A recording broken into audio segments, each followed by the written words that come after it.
Pas selon la vérité. Il m'a juste dit avant, je sais que t'es chaste, mais j'ai besoin de sentir que tu l'es.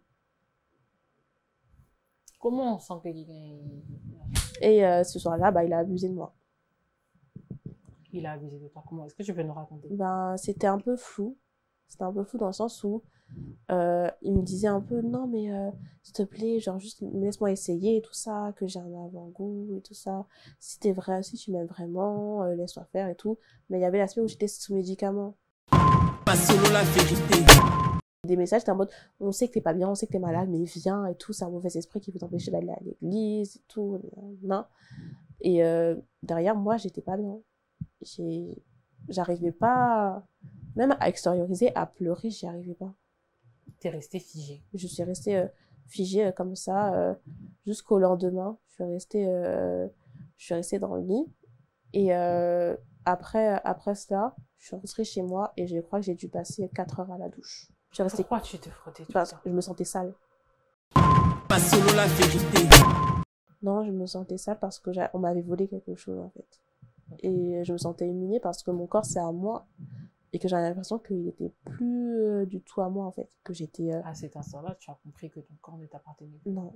Et j'étais plus du tout moi. Et aussi, je m'en souviens de cette journée-là parce que je me suis embrouillée avec ma mère parce que je suis restée trop longtemps à la douche. Pas selon la vérité. Et tout ça. En même temps, vous étiez seul dans la maison, on n'aurait pas dû vous laisser seul et tout ça. On croyait vraiment que vous étiez capable de résister à la tentation. En fait, vous êtes faible. Pour eux, oui. Ce n'était pas une agression, mais c'était des rapports consentants. C'est-à-dire que, vu qu'il voulait pas s'excuser, j'ai pris mon sac, j'étais devant l'escalier. Il m'a pris par les cheveux et par le bras, comme ça, et comme ça. Il m'a jeté dans les escaliers. J'ai vraiment dévalé les escaliers. Pas selon la vérité. C'est une agression que j'avais vécue, petite, par un prêtre. J'avais une sexualité troublée, qu'il fallait que je prie, que je sois un peu plus investie si je voulais une vie épanouie dans mon couple, au niveau de ça et tout, parce que les enfants de viol, ils basculent dans la fornication et tout. D'ailleurs. Mais étant donné que tu avais gardé ta virginité, je pense, pendant ta relation, ça veut dire avec ce prêtre, il n'y avait pas eu de pénétration. Non. Pas selon la vérité. C'est-à-dire qu'à chaque fois qu'on parlait et tout ça, qu'on rigolait, tout ça, il y avait toujours une mère spirituelle à côté, ou un père spirituel, pour guider la conversation. Mais pour guider la conversation, on ne devait pas se voir seul, ni tard la nuit, pour pas basculer dans la fornication. Tout ce Il y a un homme qui s'est mis à genoux devant moi, j'ai porté la bague, mais mes sœurs, ma mère, n'ont pas été au courant. Pas selon la vérité. Pareil. Et vu qu'il y avait la dispute derrière, il y avait aussi le moment où il montait sur l'estrade et qui disait une femme doit toujours être bien présentée, une chemise repassée, c'est-à-dire qu'on s'embrouillait derrière et il me piquait personnellement, mais en public. Le jour où on s'est disputé, je sais même pour quelle raison on s'était disputé, mais dans tous les cas, c'était pas loin, il y avait du monde. Et personne n'avait entendu la dispute. Tout le monde avait compris qu'on se disputait, mais pas par rapport à quoi. Et il m'a giflé et personne n'a rien dit. Pas selon la vérité. Faire tout un scandale dans un restaurant pour des tampons. Genre là, sur le coup, tu te dis, bref. En fait, là, tu t'assois, tu te dis, on est dans un resto et on est en train de s'embrouiller pour des tampons.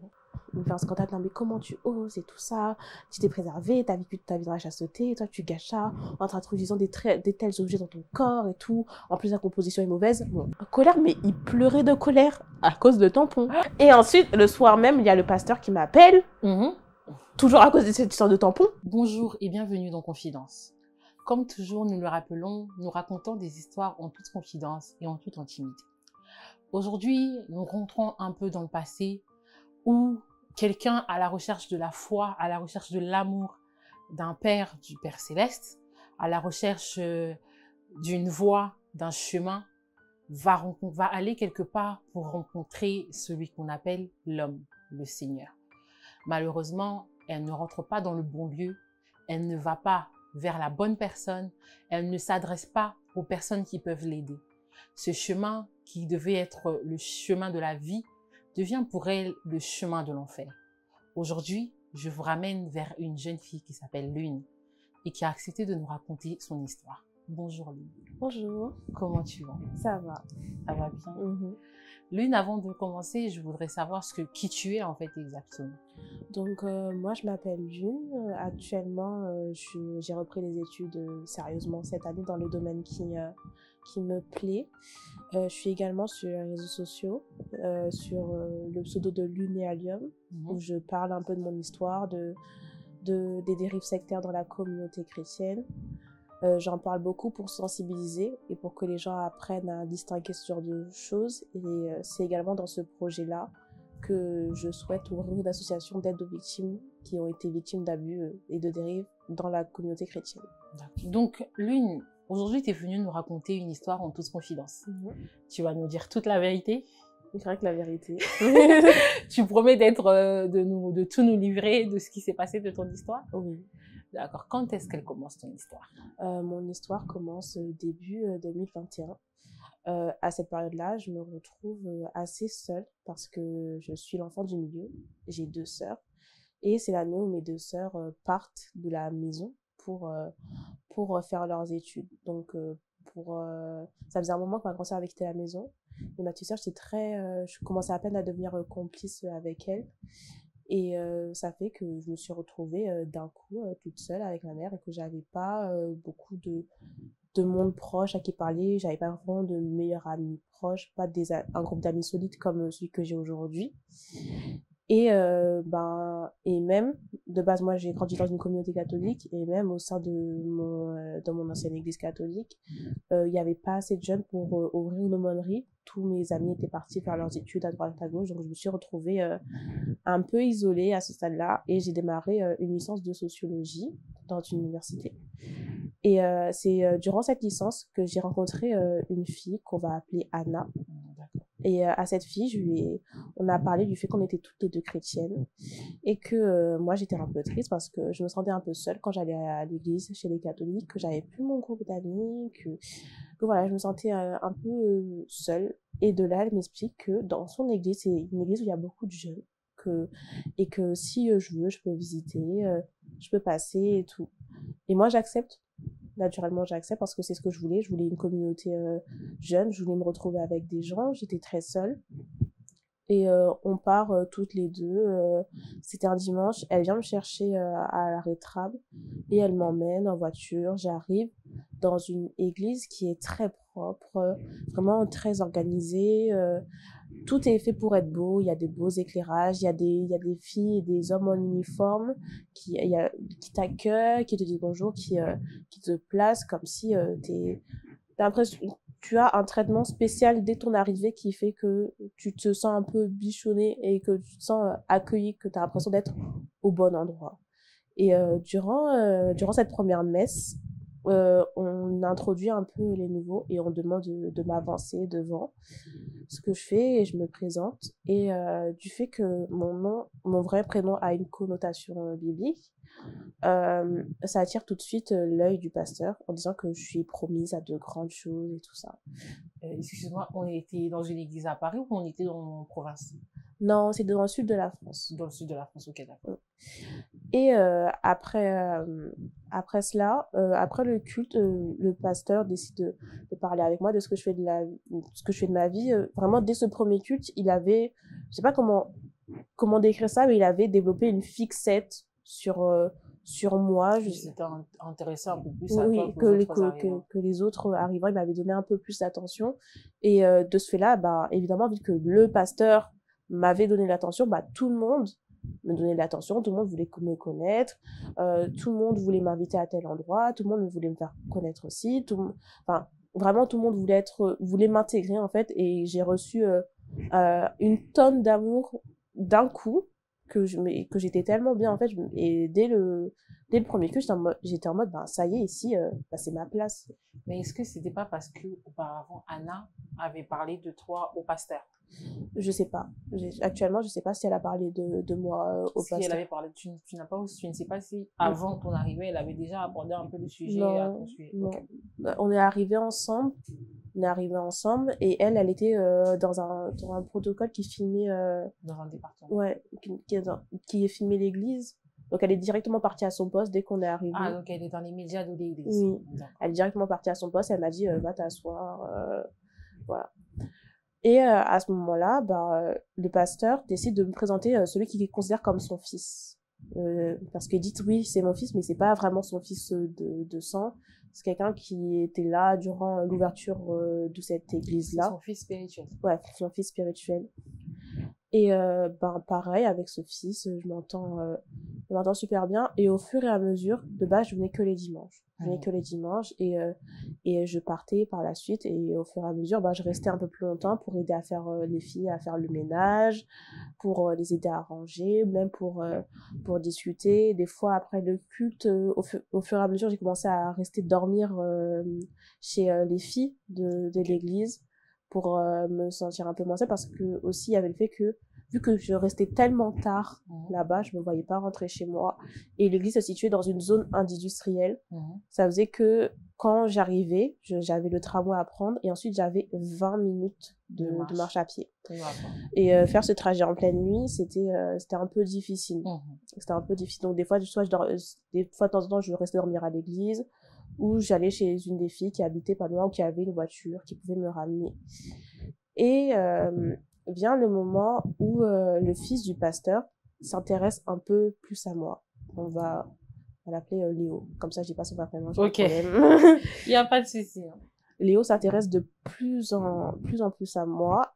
Et j'ai compris au fur et à mesure, parce qu'il y a une des filles qui m'avait demandé, t'en penses quoi, Léo? Est-ce que tu te vois être en cheminement avec lui vers le mariage plus tard? Et à cette époque-là, j'étais en mode, mais c'est osé quand même de me demander parce ça. que vous n'étiez pas encore assez proches. Oui, c'est ça. Genre, c'est osé, c'est franc. Et moi, j'étais un peu sous le choc et je considérais pas ça comme quelque chose de normal. Mais quand j'ai discuté avec les mères spirituelles, les pères spirituels de l'église, ils m'ont dit, c'est une bénédiction que quelqu'un s'intéresse à toi, que quelqu'un qui soit sérieux avec toi dès le début, en fait. C'est rare d'avoir ça. Ils m'expliquent, tu sais, dans le monde d'aujourd'hui, les hommes pensent qu'à ça, les hommes pensent à ça. Lui, il te considère comme une pierre précieuse et tout, il veut faire les choses vraiment avec toi. Donc, c'est une chance que t'as. Et on l'a tellement hypé comme ça que je me suis dit, bah ouais, c'est une chance. Mais lui, quand tu dis les mères spirituelles, il y en avait combien? Il y en avait 4. Tout appelé mères spirituelles? Tout appelé mères spirituelles. Il y en avait 4. Dont l'épouse du pasteur? Oui. Ok. Il y en avait 4 et l'épouse était la plus âgée à l'époque. Elle avait 41 ans et les 2 autres, je crois, la moins âgée, elle devait avoir 27 ans, quelque chose comme ça. Ok. 27 ans. Et pour les hommes, il y en avait 5 en comptant le pasteur. Et il y avait du coup le pasteur, son fils, la personne qui s'occupait de l'administration, des fonds, oui, le trésorier du coup. Il y avait lui et 2 autres personnes qui s'occupaient un peu de l'organisation, qui géraient les groupes, voilà. D'accord. Et à partir de ce moment-là, vu que les mères spirituelles, les pères spirituels étaient au courant que waouh, le fils du pasteur était intéressé par moi, j'ai eu un traitement qui était différent quand j'arrivais à l'église. C'est-à-dire que j'ai remarqué petit à petit, juste j'arrivais en transport, je marchais, j'arrivais et on me plaçait devant. Et il y avait un système de grade qui faisait que les personnes qui sont passées derrière ont des chaises en plastique, mais quand tu es placé devant, c'est des fauteuils en velours, un peu plus confortable, vraiment. Et j'ai remarqué que j'avais un traitement différent parce que on m'asseyait devant, mais pas tout devant. Là, j'étais vraiment devant, je voyais tout, j'étais très bien placée. Et même quand tu es placé devant, j'ai remarqué que des fois, ils te servent des bouteilles d'eau, des snacks, ce qu'ils font pas. Avec le reste ils ne font pas ça avec le reste du groupe. Et ils faisaient ça également pour que je puisse mieux voir quand le fils du pasteur prêchait. Et quand il prêchait, il disait, ah, tu vois, il est beau quand il prêche, hein, c'est un vrai homme et tout. Quand il prêchait, il était derrière moi en mode, tu vois, là, il parle du mariage. Donc, il était titillé un peu. Voilà, c'est ça. Okay. C'est ça. Il est beau, hein. Ah, t'as vu comment il parle, t'as vu, c'est quelqu'un d'éloquent. Toi, tu aimes les gens, ça se voit, t'aimes les hommes cultivés et tout ça. Lui, c'est un homme cultivé, hein. Est-ce que ça te plaisait, tous ces éloges qu'on vous faisait? Bah oui. Et toute cette attention te plaisait aussi? Bah oui. Ok. Parce que j'avais, quand je rentrais chez moi, j'avais pas tout ça. J'avais l'attention de ma mère, mais derrière, j'étais toute seule, j'avais pas l'attention de mes sœurs, et à la maison, ça allait pas trop. Ça allait pas trop. Avec quelques tensions avec ma mère, et suite à cela, quand j'ai réfléchi vraiment à ce cheminement-là vers le mariage, j'ai commencé à avoir peur parce que à la maison ça commérait beaucoup. J'étais là au repas de famille, j'entendais un tel dire t'as entendu ce qui s'est passé dans tel mariage, il y a le mari qui a trompé, il y a la femme qui a fait ci, il y a la femme qui a fait ça. Pourquoi ça parlait de ça chez vous? C'est les commérages de famille, voilà, des amis de la famille. Ok, d'accord, c'est les discussions entre vous, quoi. Oui, c'était les discussions dans les grands repas de famille et tout. Et ça fait que je suis un peu plus réticente et je parle au pasteur et j'explique que, voilà, moi, je suis grandie dans une famille un peu instable. Je suis dans une famille monoparentale. Ma mère, elle m'a élevée pratiquement toute seule. Il y a beaucoup d'histoires d'amour qui sont mal terminées. Du coup, moi, j'ai un peu peur du mariage. J'ai peur de... Enfin, je me pose la question au pasteur, comment moi, je peux être sûre que ça va être différent au vu de l'environnement où j'ai vécu, parce que j'ai un peu peur. Et là, le pasteur, et là actuellement, je comprends que ce qu'il m'a dit, c'était vicieux pour mieux m'isoler. Il m'a expliqué que s'il y a un esprit de discorde chez toi, en fait, il y a un esprit de discorde, il y a un esprit de mensonge, il y a un esprit de conflit dans ta famille. Pourquoi de mensonge? De mensonge, parce qu'il y avait des sortes de mensonges dans ma famille, de conflits, ce genre de choses, à cause des tromperies et tout ça, il associe ça au mensonge. Okay. Et il me dit, pour que tu fasses la différence, pour que tu fasses les choses dans la discrétion, que tu dises rien à personne, pour montrer l'exemple, que tu fasses les choses dans la discrétion, uniquement avec Dieu, avec ton homme, uniquement avec lui, tu t'isoles, tu dis rien à personne et tu montreras l'exemple, parce qu'il y a un mauvais esprit dans ta famille et il faut faire les choses discrètement pour qu'elles aient plus d'impact à l'extérieur, en fait. Du coup, quand tu es rentrée dans ta relation avec ton pasteur, avec le fils de ton pasteur, pardon, c'était quelque chose dont tu n'avais pas déjà parlé à tes parents? Non, pas encore. C'est-à-dire, en gros, toi, tu es arrivée, tu es rentrée, tu t'es dit, ok, c'est moi d'abord, ma famille après. C'est ça. Ok. C'est vraiment l'aspect, c'est cet aspect-là. Donc, j'ai démarré mon cheminement au bout de 2 mois. Et ça a été très express parce que il n'y a pas eu de demande en mode, est-ce que tu veux cheminer avec moi? Non, c'était juste un soir. Non, attendez, il n'y a pas eu de date. Non. Il y a non. Il n'y a pas eu de... Attends. Pause. Il n'y a pas eu de... Il t'a pas emmené au resto. Non. Il t'a pas titillé un peu l'oreille avec les mots doux. Non. Oh, lui. Non, c'était vraiment à l'extérieur. C'est tous les autres qui le hypaient. Ils me parlaient de temps en temps. Mais attends. Tout le monde était en train de faire ses éloges. Mais toi et lui, les conversations, c'était de temps en temps. Voilà, c'est ça. Mais discret. À quel moment tu t'es dit, la relation, elle a commencé? Tout simplement, un soir, c'était après l'église et je suis restée plus tard. Je suis restée plus tard pour aider et tout ça. Et les filles me disent, ah oui, ce soir, on organise une soirée pyjama et tout. Est-ce que tu veux venir? Moi, je dis oui. Je dis oui. Elle me dit, attention, la soirée pyjama, elle a un thème spécial. Il faut que tu sois bien habillée et tout. On se fait belle ce soir. C'est quelle soirée pyjama où on doit être bien habillée? Et elle me donne le lieu du rendez-vous. Et du coup, on y va ensemble. Elle me dit, ouais, ferme les yeux, on a une surprise pour toi. Donc, je ferme les yeux. J'arrive on me conduit dans la salle parce que moi, je voyais rien. Et quand on ouvre le bandeau, je vois tout le monde. Il y a tout le monde qui a des bougies et tout ça. Et je vois Léo à genoux avec une bague à la main. Et vraiment, il y avait l'ambiance, il y avait les fleurs, tout était romantique. Léo. Comment t'as pu passer de conversations de temps en temps? Non, lui, c'est pas Léo, c'est toi. Comment t'as pu passer des conversations de temps en temps à la demande de mariage directement, bim? Il y a pas un moment donné, tu t'es dit, quand tu as vu ça, tu t'es pas dit, mais oh, toi et moi, il y a rien, on est frères et sœurs. Il y a pas, tu t'es pas dit ça. Parce que les discussions qu'on avait eues, ce que je considère de temps en temps, c'est qu'on n'avait pas eu de conversation seule. C'est-à-dire qu'à chaque fois qu'on parlait, tout ça, qu'on rigolait, tout ça, il y avait toujours une mère spirituelle à côté, ou un père spirituel, pour guider la conversation. Mais, comment ça? Mais c'est quoi? Explique-moi un peu. Genre, quel genre de conversation vous avez devant elle? Parce que en fait, pour moi, c'est quand même invraisemblable de pouvoir passer de l'étape de bonjour, moi c'est Léo, moi c'est Lune, à veux-tu m'épouser? Tu vois? Parce qu'en réalité, ce que tu es en train de m'expliquer, c'est pratiquement ça. Ouais. C'est du jour où vous êtes passé de bonjour, moi c'est Léo, moi c'est Lune, à directement genou à terre. C'est Un peu comme si, comme dirait si on doit un peu l'assembler à quelque chose, c'est un peu comme aux familles qui choisissent un époux Oui, pour c'est leurs ça. enfants et en fait ils sont obligés d'accepter. Parce qu'il n'y a pas de, vous deux, vous n'avez pas eu de conversation où tu ne savais pas qui était Léo en fait. Bah, je savais un peu, parce qu'on a eu des conversations, on s'échangeait, on faisait un peu connaissance et tout. Mais encore une fois, il y avait toujours quelqu'un. Ça, c'était la mentalité de De l'église, hein. l'église, c'était Oui. pour, en fait en gros c'était, vous devriez avoir un chaperon. Oui, c'est ça. D'accord. On avait toujours un chaperon et tout avec nous pour guider la conversation. On ne devait pas se voir seul ni tard la nuit pour pas basculer dans la fornication. Enfin, tout ce tralalala. Et vous avez basculé de la fornication à ce moment-là? Non. Ok.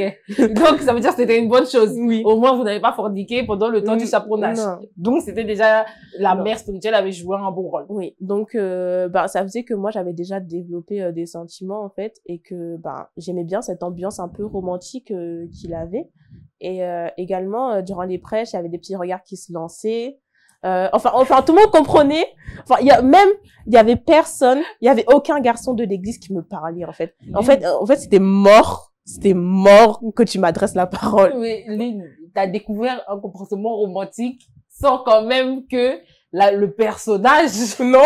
ait fait des gestes romantiques. Non. Les gestes romantiques, c'était quoi? Les prêches. Les gestes, c'était quoi? Durant les prêches, moi, les vraies femmes en Christ, elles sont comme ça, les vraies femmes en Christ, elles sont comme ça. Puis ils se tournent vers moi et tout le monde faisait, amen. Donc du coup, j'étais hypée par lui, mais par tout le monde. Mais Lune, à quel moment, wesh, à quel moment, et permets-moi de dire, wesh, à quel moment tu te dis, parce que je peux te rassurer que, ayant quand même observé pas mal de prédicateurs sur la chair, et quelque chose que j'entends souvent, moi, de mon pasteur, de mon père spirituel, il a l'habitude de dire que des fois, il est sur la chair, mais il voit pas les gens. Il voit des silhouettes. Tu vois. Et il y a des moments, tu auras l'impression qu'il est en train de te regarder, mais en soi, il est même pas en train de te voir. Il y a les lumières. Et le pire, c'est que lui, au moins, il dit, je vois des silhouettes. C'est-à-dire, il sait qu'il y a des gens. Ouais, mais c'était pas une grosse église. Donc, du coup, ça faisait que quand on me regardait, je savais qu'on me regardait. Et puis, il y avait une place attitrée à toi aussi. Exactement. Ah, fallait dire ça! Il y avait une place attitrée et bien sûr, c'était toujours à côté de lui, hein, quand il prêchait pas. Waouh! En tout cas, donc t'étais déjà en quelque sorte celle qui allait devenir la 5e mère spirituelle. C'est ça. Ok. C'est ça en fait. Et donc du coup, ça c'était un peu la validation de mon statut en fait au sein de cette église-là. Quand je remonte avec le temps, j'étais en mode mais c'était pas vraiment une demande de fiançailles, une demande en mariage, comme quoi tu veux cheminer avec moi, parce que si c'était vraiment le cas, peut-être qu'on se serait retrouvés tous les deux, mais là il y avait toute l'église et tout ça. C'était vraiment maintenant, j'ai plus l'impression que c'est une cérémonie pour valider mon statut, comme quoi j'ai level up, j'ai une promotion au sein de l'église, ça y est, je suis quelqu'un. Parce qu'une demande en mariage, c'est censé être avec des personnes que tu aimes. C'est ça. C'est-à-dire que je me rends compte quand même que, avec du recul, il y a un homme qui s'est mis à genoux devant moi, j'ai porté la bague, mais mes sœurs, ma mère n'ont pas été au courant. Non! Mais là, attends.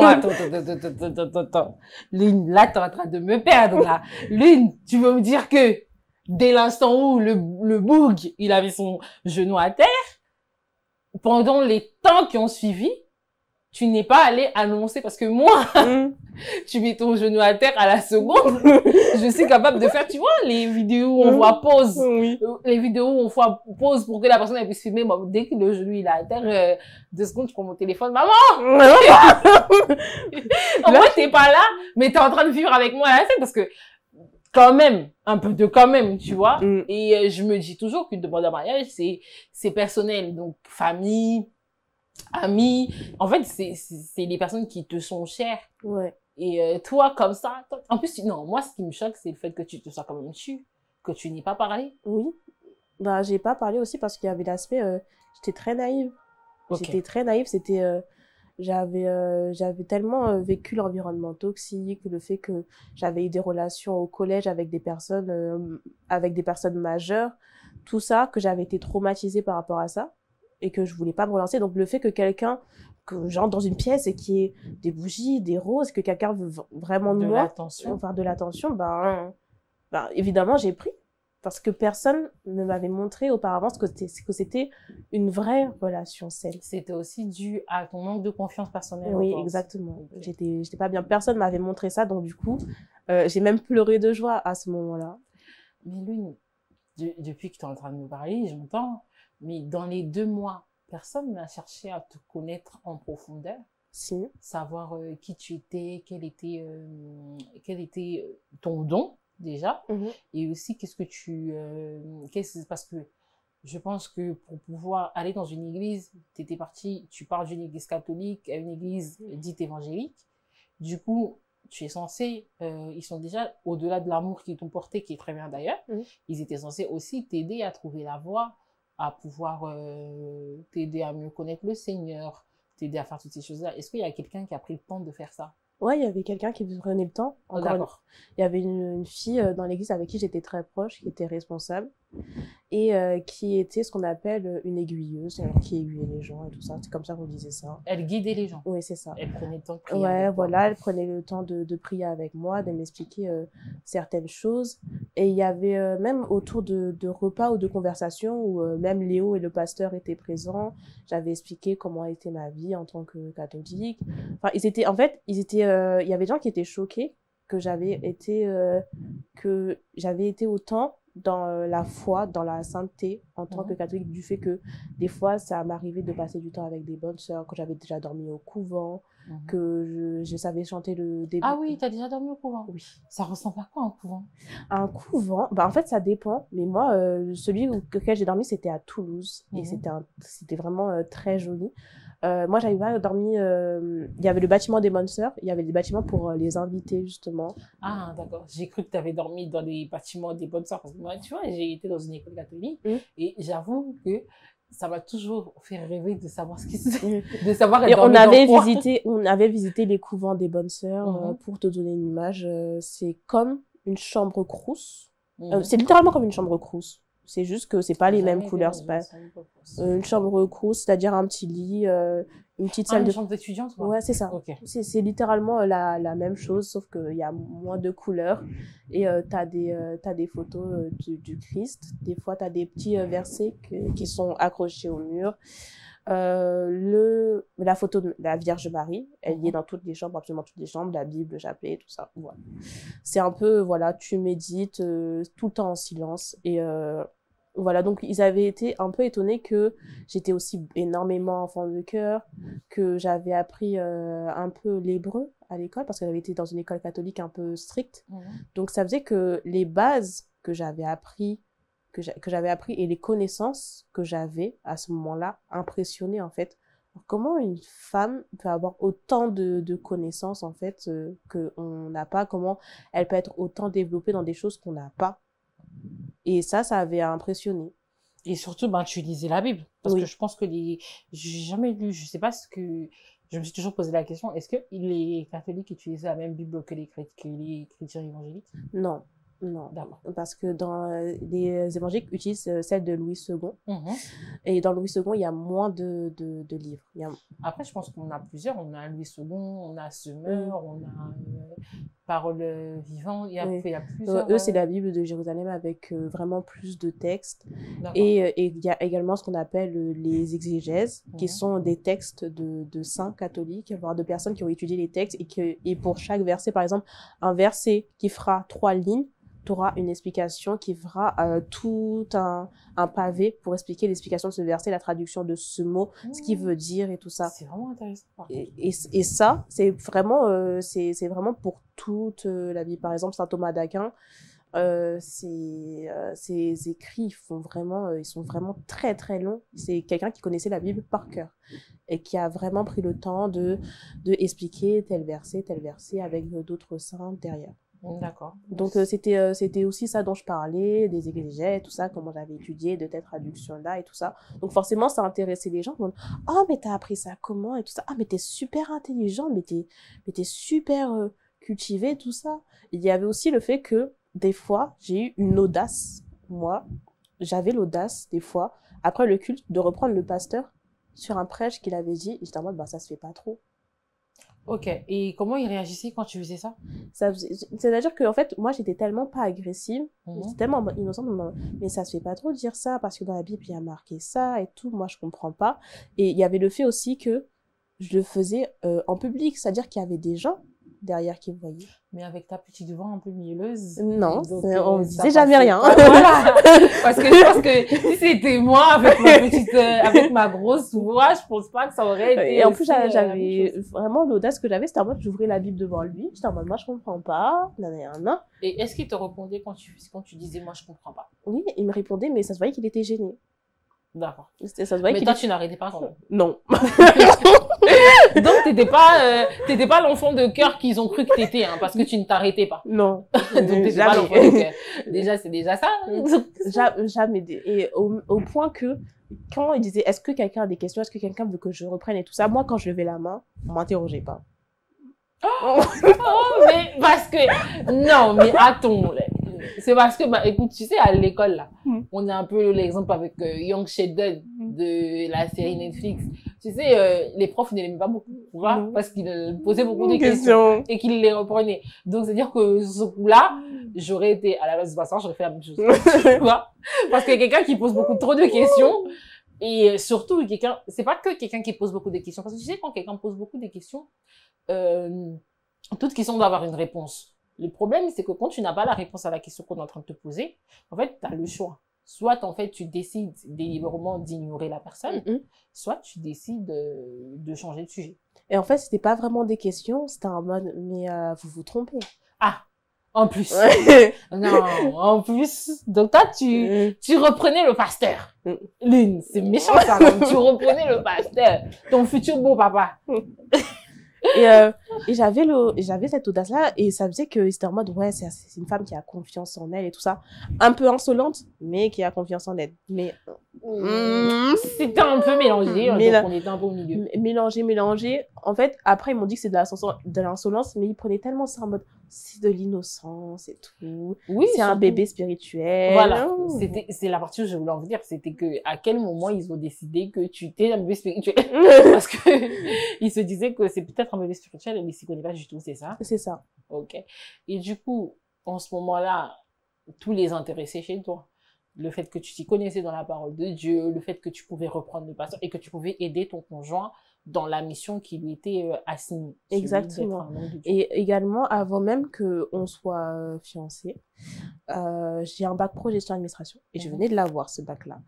Et cela fait que, tout simplement, j'avais plus de connaissances administratives et tout ça. Donc, je pouvais faire des tableaux Excel, je pouvais faire une déclaration d'impôt. Il y en avait certains qui savaient pas lire, qui venaient d'arriver en France, qui avaient un peu du mal pour les titres de séjour. Donc, je pouvais montrer les démarches sur le site du gouvernement. C'était utile. Ouais, j'étais pour les orienter, etc., etc. Donc, ils admiraient beaucoup cela, en fait. C'est très bien. Et moi, je confirme, t'es une femme très intelligente pour faire tout ça. Et quelqu'un d'aussi jeune qui sait faire autant de choses, donc forcément, c'est un élément utile. Il faut le garder. Et pour le garder, il faut lui donner une raison de rester à l'intérieur. Et du coup, ma raison à moi, c'était Léo. Ma raison à moi de rester là-bas, c'était Léo, c'était aussi les amis que je m'étais faites, parce que même quand je quittais la fac, quand j'avais personne avec qui faire du shopping et tout ça, parce que le shopping, moi j'ai toujours fait en ligne, mais là, à chaque fois que j'allais faire les magasins et tout ça, je faisais siège avec elle. C'était vraiment quelque chose que j'avais jamais fait avant. Genre, que quelqu'un me regarde faire les sièges, à part ma mère pour la rentrée et tout ça. Même au collège, je faisais pas ça. Et vu qu'il y a eu les fiançailles, quand je me baladais et tout avec les filles de l'église, et que je disais, ah, c'est sûr, il est joli, mais il est trop cher, j'achèterai le mois prochain, quand j'aurai mon salaire. Elle me dit, non, c'est bon, tu le prends. Et en fait, au début, on pensait que c'est de la gentillesse. Mais c'est juste que si j'étais pas fiancée à Léo, ça aurait pas été ça. Non, jamais. Jamais. Et même après les fiançailles, tout a changé. C'est-à-dire que je prenais plus les transports. On venait me chercher chez moi. S'il y avait personne pour venir me récupérer chez moi, on m'envoyait Uber pour revenir. Mais qui faisait ça? Léo ou les pères spirituels, les mamans spirituelles, elles s'occupaient de ça. Enfin, si c'était quelqu'un de l'église, dans tous les cas, qui m'appelait, qui me disait le Uber, il arrive dans 7 minutes et tout ça. Soit en bas de chez toi, là. Donc, tout le monde savait qui j'étais. Et j'ai eu la phase. C'est mon Dieu, je vais prendre la grosse tête. On m'a tenu le parapluie. Oh là là. En fait, tu sais, quand t'as dit, j'ai eu la phase, en fait, je m'attendais à ce que tu me dises, ils ont porté mon sac. Et là, tu dis, ils m'ont tenu parapluie. Tu t'es sentie comme Michelle Obama, du coup. Oui. Tu n'étais plus l'une. Non. J'étais quelqu'un d'important, et c'est-à-dire que même l'entrée, hein, c'était quelque chose. C'est-à-dire que le combo, je descends du Uber, on m'accueille et tout. Coucou, ça va et tout ça, t'as fait bon voyage. On portait pas ton sac. Non. Ok. En fait, on m'avait déjà proposé, mais j'avais dit non parce que j'avais trop. Enfin, j'ai ma carte d'identité, j'avais mon passeport, j'avais ma carte bancaire. Enfin, ça, je confie à personne. Okay. Non, j'avais trop de documents importants. Je pouvais pas confier ça. Mais repartons juste un peu, revenons un peu après la demande en mariage, là. Le jour de la demande en mariage. Comment tu te sens après la demande en mariage? J'étais sur un nuage, ce jour-là. Ah oui. Et vous avez fait quoi après la demande en mariage? Il y a eu un resto? C'était pas un resto qu'il y avait eu, mais ils avaient contacté. C'est-à-dire qu'ils savaient tous mes goûts. C'est-à-dire qu'ils savaient... Et comment ils ont fait pour ton doigt? Comment ils ont fait pour avoir le numéro de ton doigt? Au petit bonheur la chance, ça rentrait. T'es sûr qu'il n'y a pas quelqu'un qui a demandé, t'es pas parti quelque part essayer une bague avec quelqu'un? Non, la bague est rentrée, point final. Okay. Et c'est dans une grande salle, ça veut dire qu'ils avaient fait appel à différents traiteurs et que j'avais dit ce que j'aimais, ce que j'aimais pas. J'aimais pas la noix de coco, il y avait pas de plat avec la noix de coco. J'aimais les sushis, mais que les Californiens, il y avait que des Californiens. J'aimais telle donut de telle marque, il y avait des donuts. En fait, ils ont tellement eu le temps de marcher avec toi, de te promener avec toi, qu'ils se promenaient avec toi, qu'ils ont eu le temps de découvrir, en fait, qui était l'une en profondeur. Oui, c'est ça. Okay. Et pareil, ils avaient des réflexes qui me disent, c'est un peu creepy, en fait. Par exemple, au McDo, je déteste les glaçons, dans les boissons, donc je les retire toujours. Bah, pareil, ils avaient eu ce réflexe-là, sans glaçons pour elles.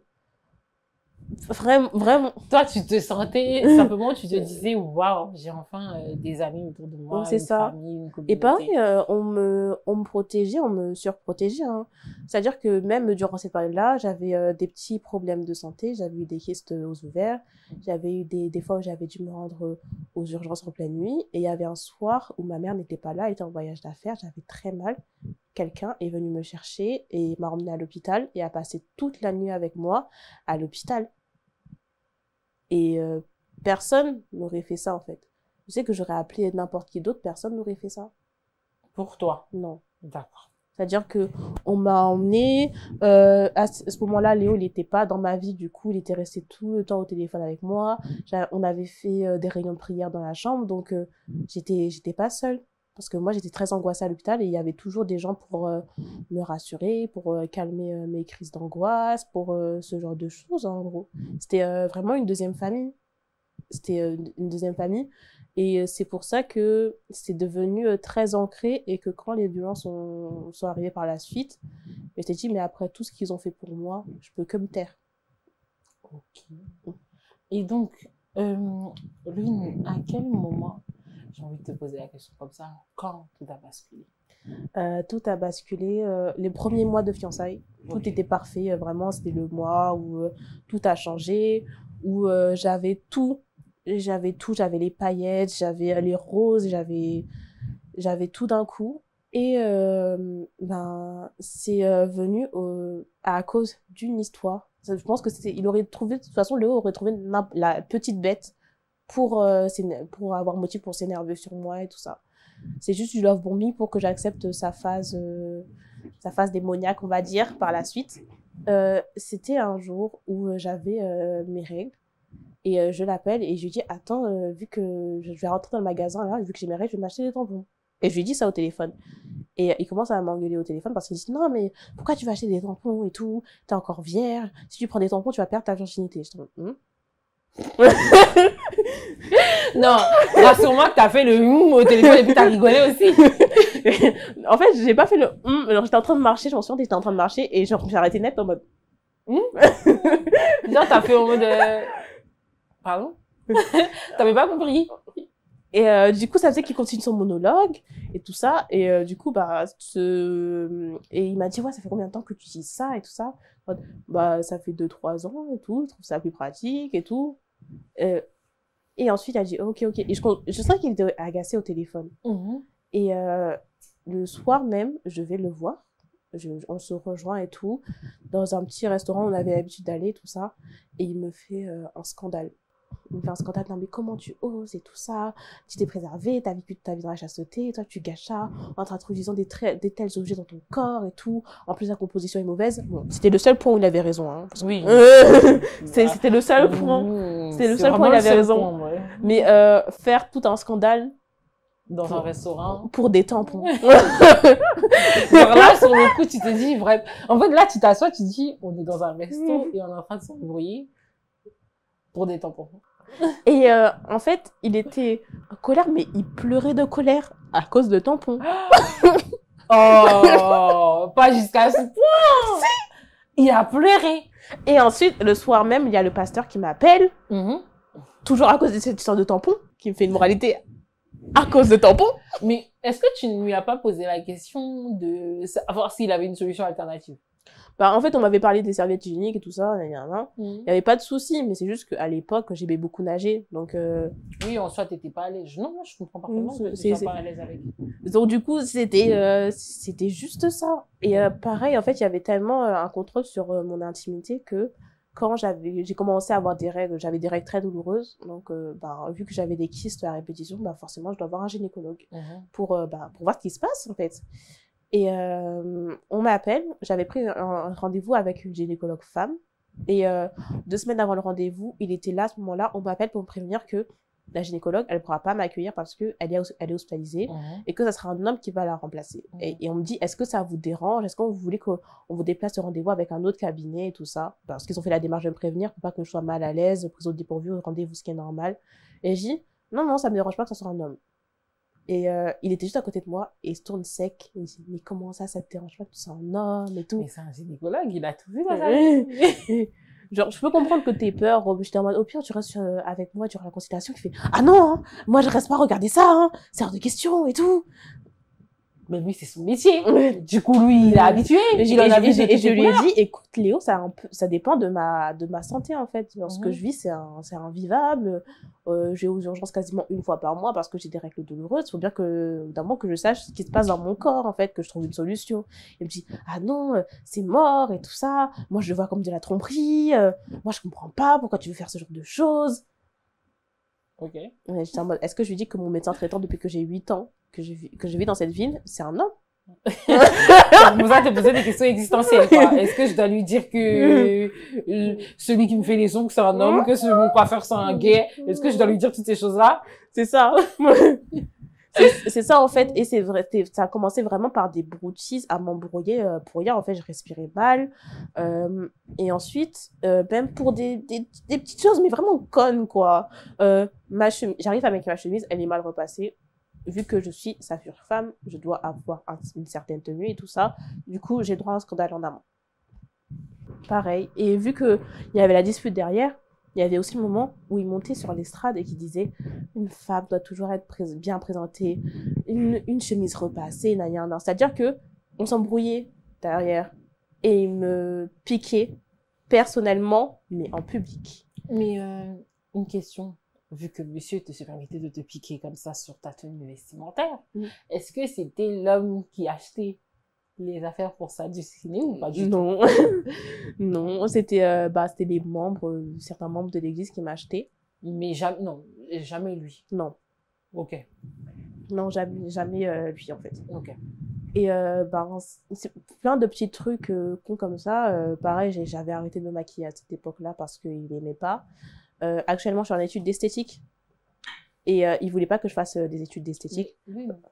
Quand il t'a rencontré, les premières fois qu'il t'a vu, ton maquillage, il était où? Il était sur moi. Hein. Ok. T'étais bien maquillée, t'étais bien soignée et d'un jour au lendemain, il t'a dit comme ça qu'il n'aimait pas et toi t'as arrêté. C'est ça. Mais en fait, comment il fonctionnait votre couple? Parce que j'ai vraiment l'impression, à t'entendre parler, que c'était un couple où il décidait et tu tempérais en fait. C'est ça. C'était vraiment ça, il décidait. Ou si vraiment il n'arrivait pas à me faire flancher, C'était avec le pasteur, la mère spirituelle, ou la sœur dans l'église avec qui j'étais très proche, qui venait me parler pour me raisonner et pour que je fasse les choses à sa manière, quoi. Et donc, tu as décidé comme ça de retirer le maquillage de Ça, j'ai arrêté de porter des boucles d'oreilles. Les seuls bijoux que je pouvais porter, c'était la bague. C'est tout. Il n'aimait pas non plus les chaussures trop extravagantes, les baskets. Du coup, je portais jamais de baskets quand j'allais là-bas. J'ai toujours des mocassins, des talons. En quoi les baskets sont des chaussures extravagantes? Trop masculin. Et c'est les talons qui sont pas... Parce que j'ai peut-être l'impression que c'est l'inverse. Dans le monde normal, c'est l'inverse en fait. Non, vraiment, il veut que je sois vraiment... qu'on comprenne que je sois une femme, une vraie femme. Donc, je mets pas de basket, vraiment que des talons et des gants. Par ta voix, on sentait pas que tu étais une femme. Par tes mains, on sentait pas que tu étais une femme. Par ta démarche, on pouvait pas sentir que tu étais une femme. C'est ça. Et les ongles aussi bien manicurés. Mais une seule couleur était autorisée. Lequel? Beige. J'avais toujours les ongles beige. Mais t'étais dans quoi? Mais je sais pas.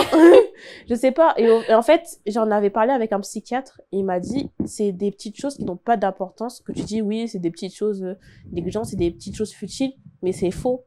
C'est faux. Oui, exactement. C'est pas faux. Ces petites choses-là, c'était pour que tu comprennes que tu es à lui. Oui, que tu dépends de lui. C'était sa manière à lui d'avoir une emprise sur toi. C'est ça. De base, c'est comme ça que les relations, c'est qu'elles commencent. C'est les concessions qui ne viennent que d'un seul sens. C'est ça. Parce qu'en soi, il ne faisait aucune concession. Non. Il n'avait jamais compris qu'il avait une voiture. Non. Il avait une voiture? Non. Ok, d'accord. Il avait, heureusement déjà encore, parce que j'allais dire qu'il avait pas encore compris que lorsque tu dis que je suis ta destinée, c'est pas un Uber qui devait venir me chercher, c'est toi qui dois venir me chercher. Il faudrait m'envoyer dans des dates.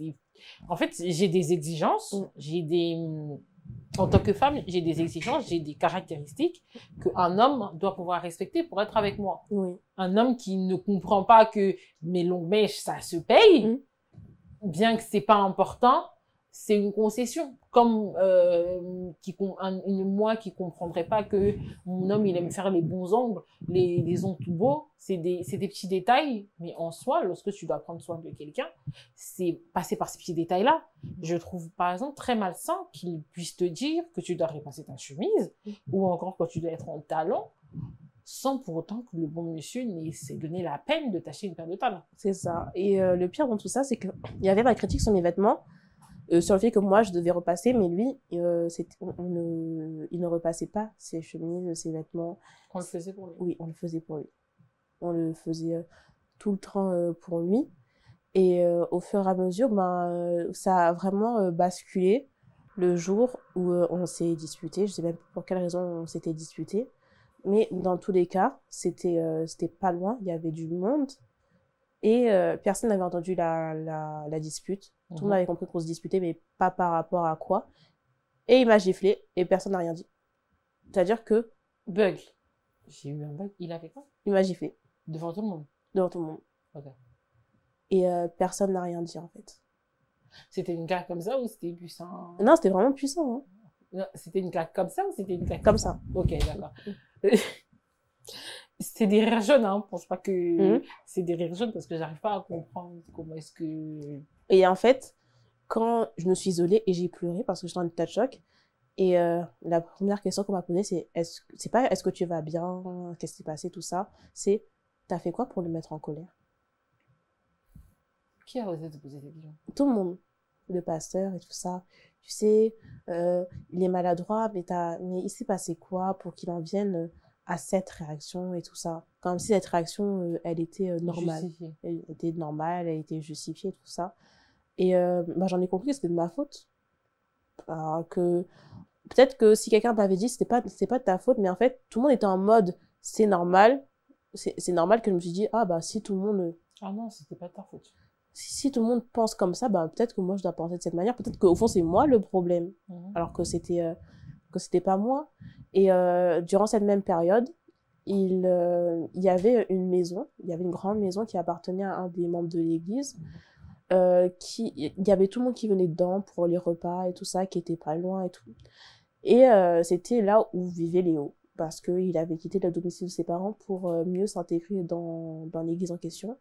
Donc il avait beaucoup de problèmes avec ses parents, parce que ses parents voulaient qu'il rentre, ils trouvaient qu'il était trop isolé. En plus, ses parents, ils étaient au Gabon, et il était en France sans papier.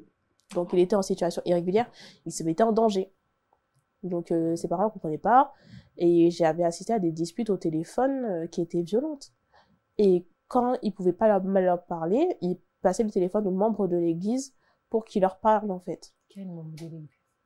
Au père spirituel ou au pasteur. Et t'as déjà entendu une fois ce que le père spirituel a dit aux parents de Léo? Qu'ils comprenaient pas que leur fils devait se développer, que maintenant c'était quelqu'un de majeur qui est vacciné, qu'il était en France, qu'il avait de vraies opportunités, qu'il était en train de travailler dur. Bah, il travaillait dur pour l'église, mais derrière, il n'avait pas de titre de séjour, il pouvait pas travailler en France, il n'était pas en situation régulière. C'est-à-dire que s'il y avait un contrôle au QTF, il rentre chez lui. Donc, ça aussi, ça aurait dû mettre la puce à l'oreille. Et toi, t'étais Moi, je suis les papiers de Léo? Ouais. Ok. J'ai la nationalité française. T'étais les papiers de Léo? C'est ça. Ok. Et d'où le fait que après mûre réflexion, ils décident, on se dit, on va organiser le mariage et tout, parce que ça faisait 2 mois qu'on était fiancés, parce que ça a duré 4 mois quand même. Au bout de 4 mois, je suis partie. Ça faisait 2 mois, et il dit, oui, j'ai bien réfléchi, il faut qu'on se marie au plus vite et tout, qu'on construise notre foyer.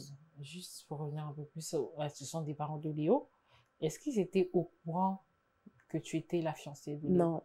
Non. Il leur avait dit, mais ils voulaient pas me connaître, parce que leur fils était embrigadé dans une secte, et j'étais responsable de ça. Je participais à ça, donc on me voyait comme une ennemie. Mais pourquoi c'est toi, le bouc émissaire, qui a été présenté? Disons que vu que j'étais un peu... il me décrivait un peu comme la femme de sa vie à ses parents et tout ça. Vu que je suis la femme de sa vie, que je m'occupe de lui, qu'il passe du temps avec moi et tout ça, c'est moi qui l'embrigade, c'est de ma faute. Ils ont jamais, personne n'a jamais pris la peine de dire, bon, on va l'écouter 2 secondes un peu pour savoir si... Ah non, ils voulaient pas me connaître. Ils voulaient pas me connaître. Ils étaient catégoriques dessus. Non, ils voulaient pas me connaître, j'étais responsable. Okay. J'étais responsable, je participais au fait que leur fils était isolé, ils voulaient rien savoir de moi. Ils voulaient rien. Okay. C'est-à-dire que si je disais bonjour au téléphone, oh, tais-toi, non, on veut pas savoir. C'était aussi brutal. Mais toi, tu t'es dit quand même, je reste dedans, parce que là, tu étais déjà amoureuse. Oui, c'est ça. Ok. Et du coup... Et après, en fait, ce qui se passait, c'est qu'à chaque fois qu'il y avait soi-disant date pour le mariage, c'est-à-dire la date, hein, c'était vraiment, on m'annonçait 2 semaines avant, quoi. C'était tout le temps reculé. Mais comment ça a reculé? Parce que, étant donné qu'administrativement, il y a une procédure pour la mairie. Pour le mariage religieux et le mariage, la mairie voulait faire le même jour. Mais il y a une procédure. Il faudrait aller à 2 pour récupérer les documents à la mairie. Mais c'est ce qui était prévu. Mais à chaque fois, ce jour-là, il était retardé. D'accord. J'ai cru que tu disais la date du mariage. Non. La date du mariage, d'accord. Non, c'était vraiment ça. Et donc, du coup, j'étais en mode... un moment, j'ai rigolé et je dis à Léo, à ce stade-là, vu qu'on va jamais se marier, je vais acheter la robe de mariée la veille et puis voilà. Et j'avais dit ça, genre sur le ton de l'humour. Et là, t'es en mode, non, mais tu m'aimes plus, tu veux plus m'épouser, nan. Et vu que j'avais dit ça en public, genre pour la blague et tout, genre, j'en souviens qu'il y avait même des gens autour qui avaient rigolé, mais il avait tellement mal pris en mode, tu dis que je suis un homme pas organisé et tout ça, qu'est-ce que tu insinues? C'est vrai, c'est pas un homme vraiment organisé, du coup. Mais pourquoi t'as pas pris l'initiative, étant donné que t'étais bien amoureuse, pourquoi t'as pas pris l'initiative toi-même d'aller chercher les documents à la mairie? Parce que je voulais pas y aller seule. Je voulais y aller avec lui. Parce que je voulais qu'il vienne. Enfin, vu que je me mariais, je voulais y aller avec lui. Mais tu sais que c'est des documents que tu aurais pu télécharger en ligne. Je savais pas. En soi, oui. C'est des documents que tu peux télécharger en ligne. C'est des documents que tu télécharges, tu t'imprimes, après tu vas déposer à la mairie. C'est ça. Mais j'aurais pu faire ça, c'est vrai. En plus, oui. En soi, en ce moment-là, tu étais tellement amoureuse que je voulais tout faire avec lui. Voilà, tu voulais te soutenir avec lui. En plus, je faisais tellement tout. Je faisais mes courses avec lui. Je l'appelais tous les soirs. Même quand j'allais moi à l'université, mais le peu de fois où j'allais, il m'attendait toujours. J'étais tout le temps soit avec lui, soit avec un membre. Tu allais très peu à l'université, ça veut dire quoi? Au fur et à mesure, j'ai arrêté les cours pour être de plus en plus à l'église. D'accord. Du coup, à quel moment, parce que quand tu me dis la date elle a approché, la date elle a approché, à quel moment de votre relation avez-vous prévu d'informer tes parents que tu étais en couple et que tu étais prête à te marier? J'ai informé d'abord mes sœurs Ok. que que j'avais rencontré quelqu'un et tout ça, mais j'ai pas dit plus de détails. Et tes sœurs, elles ont dit quoi? Elles étaient contentes. Elles étaient très contentes parce qu'en fait, j'ai pas dit ah, je me suis rendue dans une église, j'ai été fiancée au bout de 2 mois. Non, juste j'ai rencontré quelqu'un de sérieux. Là, en fait, tu as caché un peu la vérité. Oui. Tu as juste dit, En fait, je pense que je savais au fond que c'était pas normal et je voulais pas me prendre la remarque. C'est pas normal. Tu voulais pas voir ça de ta famille. Non. Tu voulais pas que ce soit eux parce que pour toi, comme ton pasteur avait dit au tout début, il fallait garder tout ton secret. C'est ça. Mais au fur et à mesure que tu avançais dans tes fiançailles, à quel moment tu t'étais dit, c'était quoi ton plan? À quel moment tu comptais faire asseoir ta famille et leur dire, ça y est, j'ai la bague au doigt, je suis en train d'aller à la mairie. La veille du mariage. Oui, excuse-moi de rentrer un peu plus loin dans l'histoire, parce que, excuse-moi de repartir un peu plus loin, les relations dans ta famille, elles étaient si tendues que ça? Ouais, disons que j'ai un oncle qui a vraiment enchaîné les relations, qui a beaucoup d'enfants. Et un autre qui a des problèmes avec l'argent psychologiques et qui s'est posé avec une femme qui a les mêmes problèmes psychologiques. Et donc, ça fait que ça a entraîné des dettes et tout ça, que ça a endetté une partie de ma famille, de mon foyer, en fait, que j'ai vécu ça dès l'enfance. Même, je m'en souviens qu'un soir, en CM2, il y avait la police qui était venue chez nous pour savoir si on n'avait pas de l'argent qu'avait volé mon oncle dans une caisse. Parce qu'il était caissier et pour s'assurer qu'il n'avait pas volé, que l'argent qu'il avait volé dans la caisse était chez nous ou pas. En dehors de ça, est-ce qu'il y avait un autre élément qui était un peu plus troublant, qui te faisait dire par exemple que ta famille elle était toxique et tu te disais tant mieux s'ils ne savent pas? Est-ce que il y a eu des différentes violences dans ta famille? Est-ce qu'il y a eu une certaine toxicité dans ta famille? Oui, vraiment, en fait, j'ai même pas eu besoin de les voir, je les ai sentis. C'est-à-dire que même au repas de famille, quand il y avait des tensions entre les couples et tout ça, je les sentais. Je sentais que c'était une ambiance fake. Je sentais que c'était qu'on jouait les beaux rôles pour avoir une bonne image devant et qu'il y avait les embrouilles derrière. J'aimerais te demander aussi pourquoi ce que ton pasteur spirituel te disait à cette époque-là avait une connotation importante dans tes oreilles. Est-ce que c'est parce que tu étais une enfant issue d'un couple monoparental où le papa il était un peu plus absent et que tu te disais ça y est, j'ai un père? Est-ce que c'est à cause de ça aussi que ce qu'il te disait te donnait l'impression il que avait un peu ça? comblé un manque. Il avait vraiment comblé un manque que j'avais pas à la maison.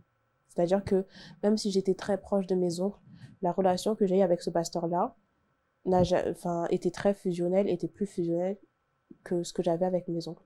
Tout ce que je disais à ce pasteur-là, je l'ai jamais, j'ai confié tellement de choses à cet homme que mes oncles ne savent pas, que ma propre famille ne sait pas en fait. Est-ce que, en toute confidence, tu peux nous dire une des choses que tu as dit à ce pasteur qu'il a pu utiliser contre toi après? La première chose une des choses primordiales que je lui ai dites, c'est une agression que j'avais vécue, petite, par un prêtre. D'accord. Et que je n'avais jamais parlé à personne. Je n'avais jamais parlé à personne. Et c'était quelque chose qu'il savait en fait. Et des fois, il jouait de ça pour dire que j'avais une sexualité troublée en fait. J'avais une sexualité troublée, qu'il fallait que je prie, que je sois un peu plus investie si je voulais une vie épanouie dans mon couple, au niveau de ça et tout, parce que les enfants de viol, ils basculent dans la fornication et tout. D'ailleurs. Mais étant donné que tu avais gardé ta virginité, je pense, pendant ta relation, ça veut dire avec ce prêtre, il n'y avait pas eu de pénétration. Non. Du coup, ça, il utilisait des fois pour un peu plus t'emprisonner dans le fait que tu devais un peu plus t'approcher à Dieu. C'est ça.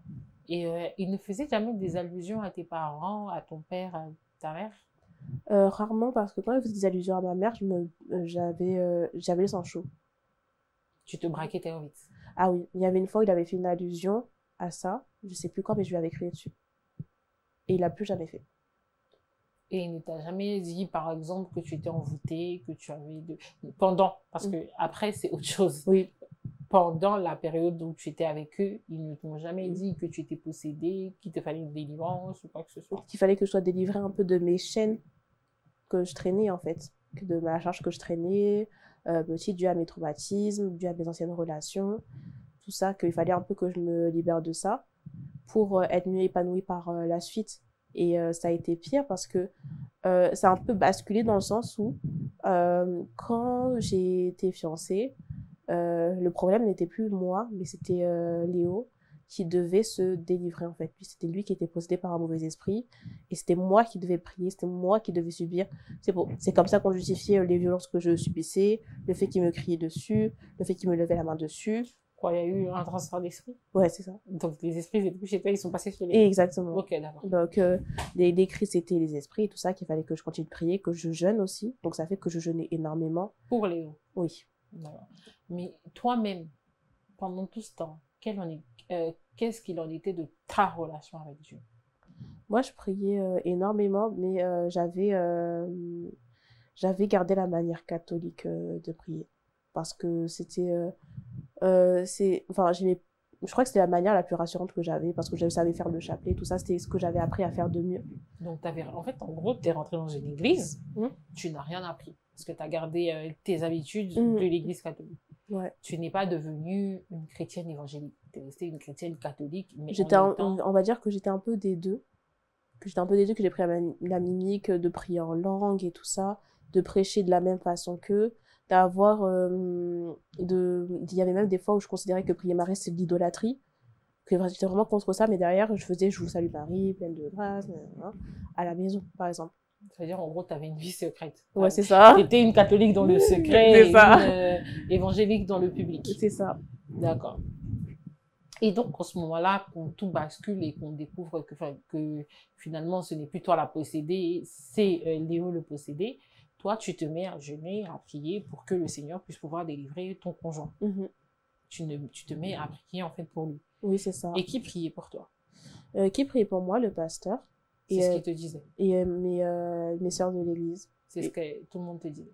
C'est ce qu'elle me disait aussi, on priait ensemble pour moi. Dans le sens où on priait, je les appelais, à chaque dispute et tout, j'appelais, on priait ensemble et tout. Donc, elle savait qu'il se passait pas mal de choses. Mais elle se taisait. Elle se taisait. Ouais, elle disait rien. Mais on peut pas dire, si on dit ça au pasteur, ça va un peu entacher. Et en plus, il faut que tu restes forte et tout ça. T'as un grand avenir. Nous, on compte sur toi. Parce que oui, il y avait des gens qui comptaient sur moi. Il y avait cet aspect-là. Je peux pas délaisser les gens avec qui j'essaie de faire des démarches pour faire les titres de séjour. Je peux pas délaisser des gens avec qui je suis investie, avec qui enfin, j'avais tellement créé de liens là-bas que je pouvais pas délaisser tout ça, en fait. J'ai l'impression que c'était juste déserter, faire une trahison, et que, mon monde, c'était eux. Mon monde, c'était eux, c'est-à-dire qu'en dehors de ça, j'étais perdue. Si je leur téléphonais tout le temps, j'étais tout le temps en échange avec eux. Vraiment, dès que j'avais une minute de pause, même quand je commençais à travailler, mon heure de pause, je les appelais souvent eux. C'était ta famille? Oui. C'était ton monde? Tu ne te voyais pas vivre en dehors de cette église-là, en dehors de ces personnes-là? Non. Et du coup, qu'est-ce qui se passe? Parce que là, on reste sur quand même des violences physiques et des violences verbales avec ton fiancé. Mais est-ce qu'il a eu des attouchements? Il est passé à autre chose, à une supérieure? Oui, parce que j'étais très mal à un moment et on m'avait prescrit des médicaments forts. Et c'est les médicaments où il y a l'étiquette ne pas conduire après avoir pris ces médicaments-là. Donc j'avais énormément de vertige et j'étais restée dormir à la maison. C'est la maison, c'est celle qui était à proximité de l'église. Et suite à cet état-là, il arrivait des fois que je dors là-bas, que de temps en temps, il vient dans la chambre, qu'on prie ensemble, qu'on discute et tout ça, le temps que je m'endorme, parce que j'étais pas bien. Forcément, j'étais pas bien, je faisais des cauchemars, j'avais du mal à m'endormir parce que j'étais dans un environnement qui n'était pas sain. Donc, des fois, dans le temps, ça arrivait qu'il arrive. Et ce jour-là, je me suis dit, il a senti que j'étais mal, donc peut-être qu'il est venu me rassurer et tout. Non. Non, il était pas venu faire ça et tout ça. Il m'a juste dit avant, je sais que t'es chaste, mais j'ai besoin de sentir que tu l'es. Comment on sent qu'il est... Et ce soir-là, il a abusé de moi. il a abusé de toi? Comment? Est-ce que tu peux nous raconter? Ben, c'était un peu flou. C'était un peu flou dans le sens où il me disait un peu, non, mais s'il te plaît, genre juste laisse-moi essayer et tout ça, que j'ai un avant-goût et tout ça. Si t'es vrai, si tu m'aimes vraiment, laisse-moi faire et tout. Mais il y avait l'aspect où j'étais sous médicaments. J'étais sous médicaments, donc ben, le lendemain, j'ai su qu'il s'était passé quelque chose parce que j'avais des tiraillements entre les jambes, j'avais mal. J'ai- Qu'est-ce qu'il a fait exactement? Il y a eu pénétration. Il y a eu... Donc, en quelque sorte, il a pris, il t'a défleuré. Ouais, c'est ça. Ok. Il y a eu pénétration de cette manière-là. Et à ce moment-là, ben, c'est là où j'ai commencé à péter les plombs, on va dire. Que je savais plus où trop où j'en étais. À partir de ce moment-là où je me suis réveillée dans cette maison et que je l'ai vu le lendemain, il était tout souriant, il était tout content. Il a commencé à devenir de plus en plus proche de moi et je supportais pas quand il me faisait des câlins, quand il me touchait, quand il voulait me donner la main en public. C'était, enfin, pour moi, c'était un supplice juste de rentrer avec lui, qu'on se donne la main, qu'on dise bonjour à tout le monde devant tout le monde, alors que il s'était passé ça. Du coup, quand tu t'es réveillée le matin, Mhm. qu'est-ce que tu as fait? Je me suis réveillée et je suis restée en état de choc. Je suis restée, j'ai même pas déjeuné ce jour-là. Je crois que j'ai dû rester dans le lit jusqu'à 16h. Il était où? Il était où? Lui, il faisait sa vie, hein. C'est-à-dire, dès qu'il a terminé, il est parti, il t'a laissé dormir. Et il est parti 6h du matin. Et je sais c'était le matin, c'était le lendemain. Mais il était très tôt, il devait être 4-5 heures du matin. Enfin, quelque chose du genre. Le soleil commençait à peine à se lever quand il est parti. Quand il est parti à l'église pour préparer un grand événement où il allait avoir des gens et tout ça. Donc, il était parti et pendant ce temps, moi, j'étais seule. Et vu qu'il était parti préparer l'événement et que moi, je devais y assister, j'avais pas envie d'y aller. J'ai dit, écoute, j'ai dit à la fille qui était dans la maison, je suis pas bien et tout ça, je suis malade, je viendrai pas aujourd'hui. Elle m'a dit, ok, y a pas de souci. Donc, ça fait que je suis pas venue. Et j'ai eu 78 appels manqués sur mon téléphone. De qui? De Léo. En mode, pourquoi je suis pas venue? De Léo, des pères spirituels, de tout le monde, hein. De tout le monde. En mode, c'était... et des messages, c'était en mode, on sait que t'es pas bien, on sait que t'es malade, mais viens et tout, c'est un mauvais esprit qui veut t'empêcher d'aller à l'église et tout. Non. Et derrière, moi, j'étais pas bien. J'arrivais pas... Même à extérioriser, à pleurer, j'y arrivais pas. T'es restée figée. Je suis restée figée comme ça jusqu'au lendemain. Je suis restée dans le lit. Et après cela, je suis rentrée chez moi et je crois que j'ai dû passer 4 heures à la douche. 4 pour me laver. J'ai passé vraiment 4 heures à me frotter. J'avais mal, j'ai irrité ma peau. J'ai passé 4 heures à me laver sous la douche. Je prenais des bains, puis je me frottais tout le temps. Tout le temps, tout le temps, tout le temps. Je suis restée... Pourquoi tu te frottais tout le Parce temps? que je me sentais sale. Pourquoi tu t'es sentie sale? Tu t'es dit que... Tu sais, je pose la question comme ça, hein. Est-ce que tu te sentais sale parce que c'était une sensation qu'on t'avait enlevé ta dignité? Ou tu te sentais sale parce que tu avais quelque chose qui pouvait ternir l'image de quelqu'un d'autre? Non, je me sentais sale parce que on m'avait volé quelque chose, en fait. Et je me sentais humiliée parce que mon corps, c'est à moi. Et que j'avais l'impression qu'il n'était plus du tout à moi, en fait. Que j'étais... À cet instant-là, tu as compris que ton corps ne t'appartenait plus. Non. Et j'étais plus... j'étais plus du tout moi. Et aussi, je m'en souviens de cette journée-là parce que je me suis embrouillée avec ma mère parce que je suis restée trop longtemps à la douche. Et qu'elle m'avait dit, mais ma facture d'eau et tout, pense à ma facture d'eau, non. Et on s'était embrouillé. Ensuite, j'avais pleuré. Et une maman, c'est pas stupide. Elle avait compris. Et qu'est-ce qui s'est passé là? En fait, elle avait déjà, en amont, elle avait déjà compris que j'étais en relation avec quelqu'un. D'accord. Déjà... Ça, je m'en doutais un peu qu'elle avait compris. Hein. Oui. Parce qu'à force, enfin, je vis dans le même appartement qu'elle, donc quand je suis tout le temps au téléphone, elle écoutait les conversations. Elle écoutait tout, elle a dit, écoute, je dis rien, parce que je veux te laisser faire tes erreurs, je veux te laisser faire ta vie, je veux pas que tu aies l'aspect que tu te sens que je te contrôle et tout ça. Elle est intrusive. Ouais. Elle voulait te laisser ta liberté. C'est ça.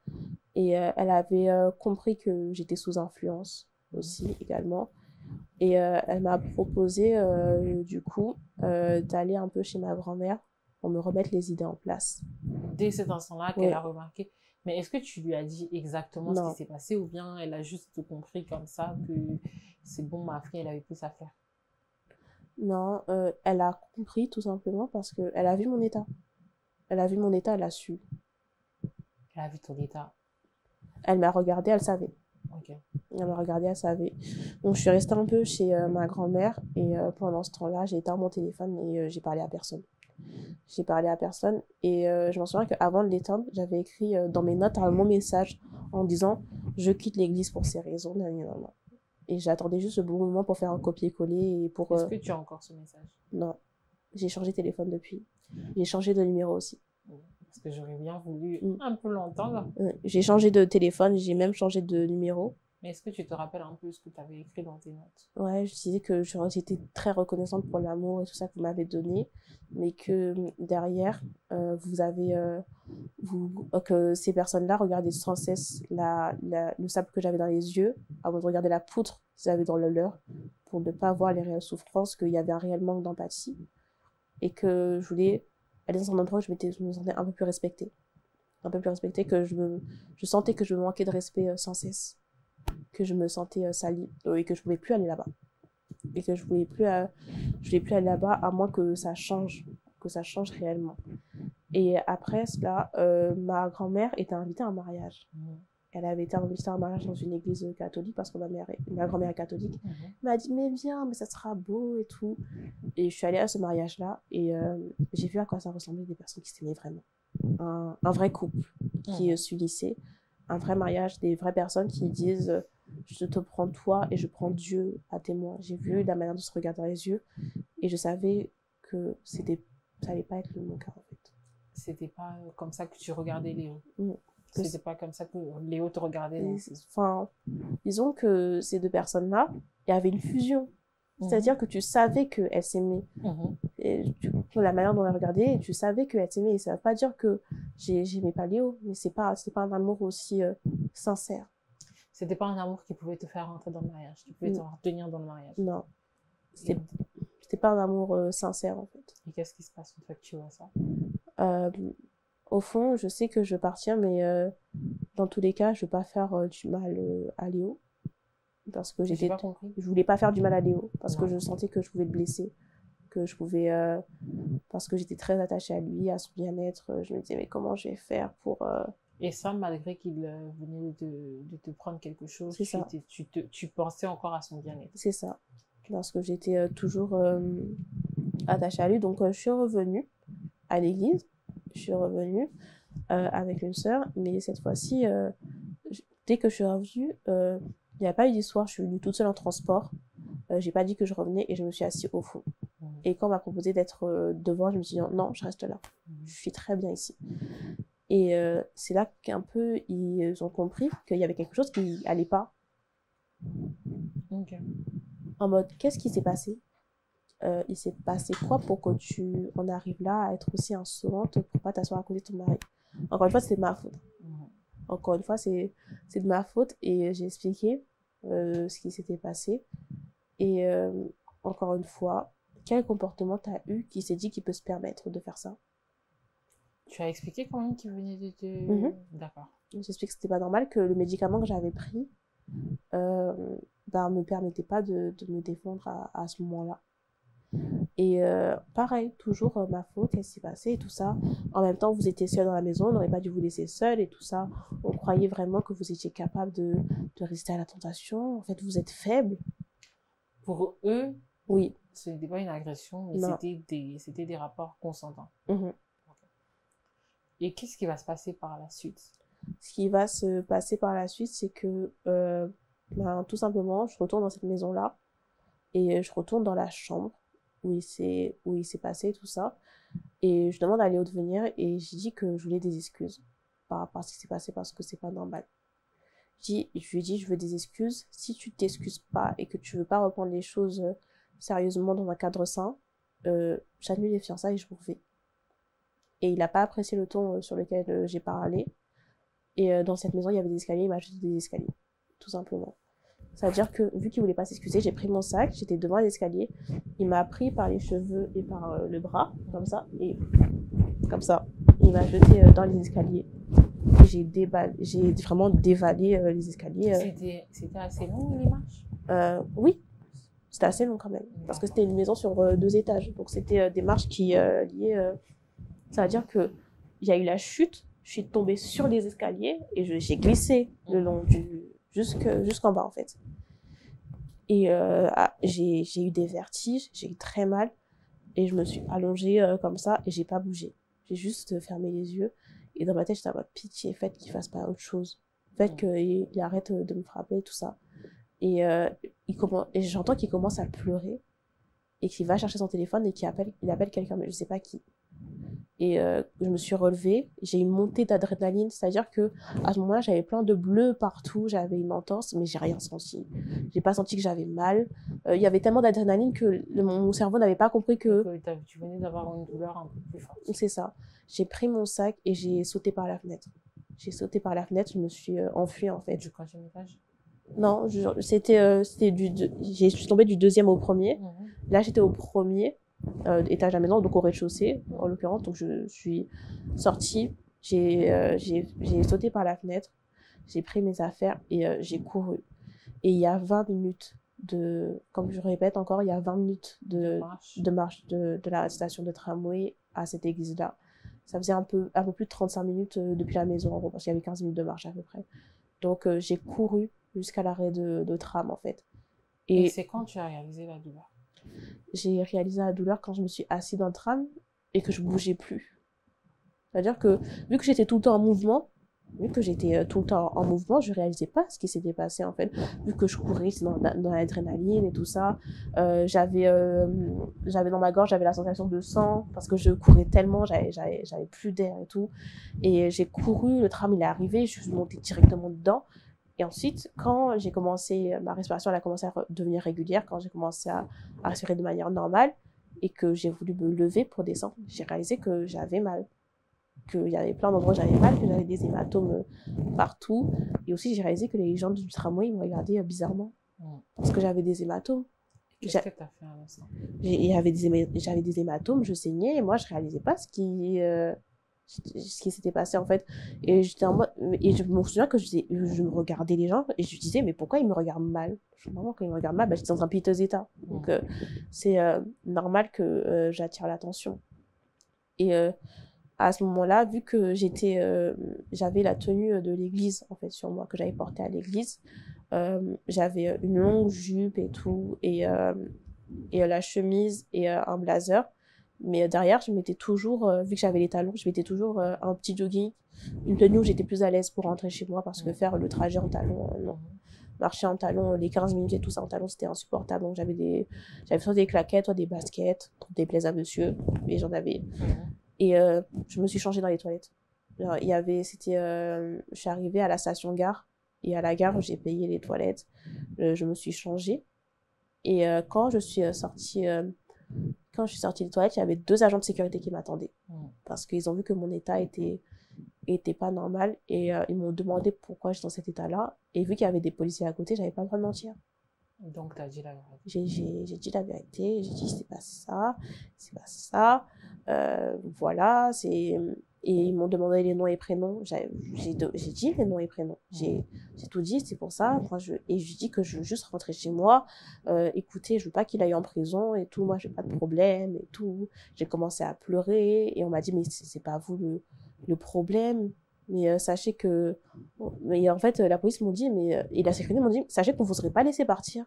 Parce que vous êtes aussi dans un tel état. Dans cet état. En fait, mon état était suspect.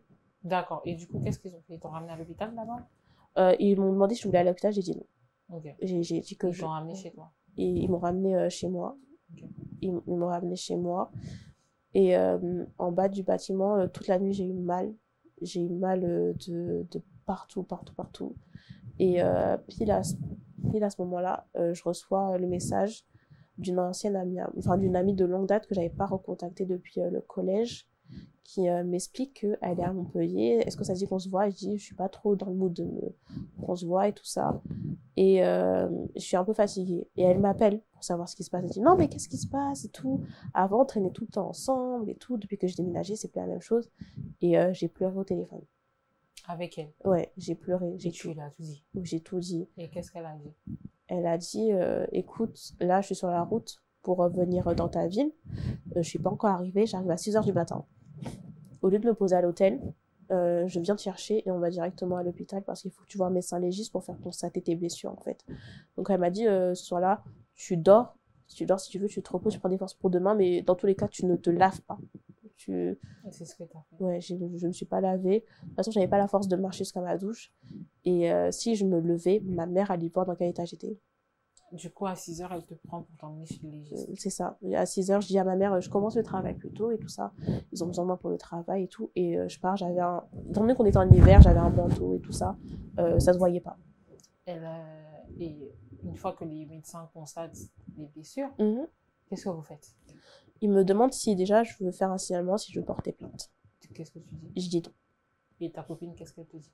Elle me dit, mais porte plainte et tout. Moi, je comprends pas. Mais j'avais tellement peur de blesser Léo et de blesser les gens. C'est-à-dire que moi, si je portais plainte et que ça aboutissait à quelque chose, parce que c'était des faits graves, moi, je réalisais que c'était grave et qu'il risquait gros.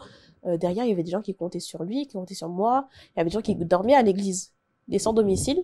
Ceux qui n'avaient pas de domicile, ils dormaient à l'église. C'est-à-dire que si je fermais l'église, je suis une mauvaise personne. Il y a plein de gens qui vont se retrouver sans domicile fixe et tout. Tu te considérais comme une mauvaise personne. C'est ça. Où tu décides de porter plainte. D'accord. Et qu'est-ce que tu fais dans ce cas-là? J'abandonne tout. Ça veut dire qu'on dit, bon, écoutez, vous avez jusqu'à 6 mois et ensuite on classe la plainte sans suite pour venir au commissariat, pour venir porter plainte et tout ça.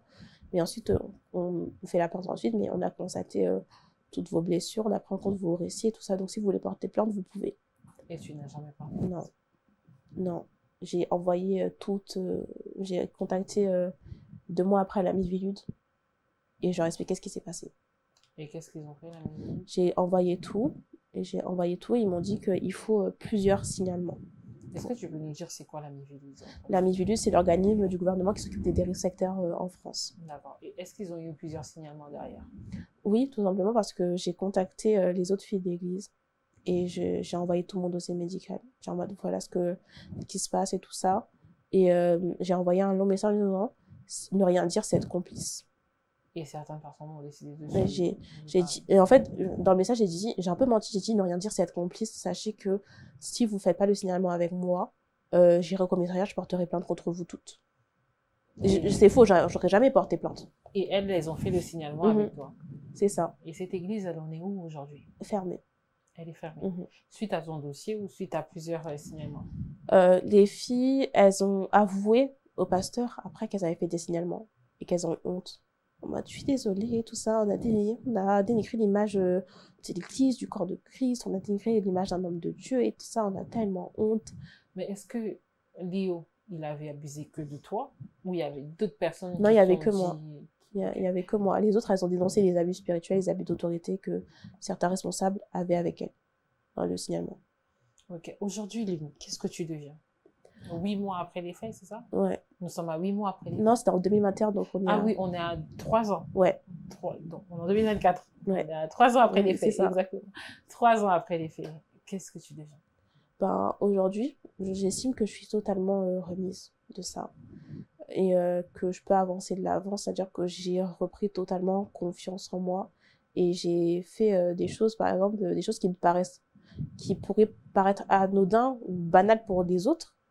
Mais pour moi, c'était incroyable. Par exemple, le fait de visiter une école, de savoir, de bien dans ma tête, est-ce que je prends cette école ou pas, alors que si j'avais été là-bas, j'aurais visité l'école, j'aurais appelé le pasteur en mode, est-ce que je vais dans cette école, est-ce que je fais cette filière? En fonction de la réponse du pasteur, je l'aurais pas fait. Aujourd'hui, tu as fait les études que tu veux. Oui, c'est ça. Tu as terminé ou tu es en cours? Je viens de débuter là. Tu viens de débuter. Et tu es bien contente de ce que tu fais. Oui. Mais du coup, le cadre dans lequel on s'est connus, c'est un cadre où tu es en train de dénoncer les dérives sectaires.